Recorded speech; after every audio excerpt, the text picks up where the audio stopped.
Atanızın könüllü olaraq milli orduya yazılması ailəniz üçün necə bir qərar idi? 1993-cü il aprelin 2-sində ermənilər tərəfindən Kəlbəcər işğal olundu və mənim atam bunu eşitmişdi. İşdən evə gələrək anama bildirdi ki, mən bəs milli orduya könüllü yazılacağam və döyüşə gedəcəm. Öz bacı qardaşımı, anamın qisasını alacağım. O fikirləşirdi ki, ermənilər tərəfindən ata, anası, bacı qardaşı girov götürülüb, əsir götürülüb.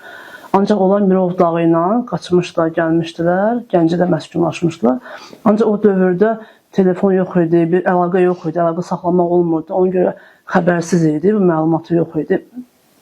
Bununla bağlı bizə bildirdi ki, mən milli orduya gedəcəm, könüllü yazılacağam, özüm döyüşlərə qatılacağam. Ancaq düzü anam üçün biraz çətin idi ki, tək başına 3 dənə övladı böyütmək, həmçinin bizim üçün də çətin idi o dövrdə. Amma atam milli orduya könüllü yazıldı və döyüşə getdi. Döyüş yolu da Füzulidən başladı.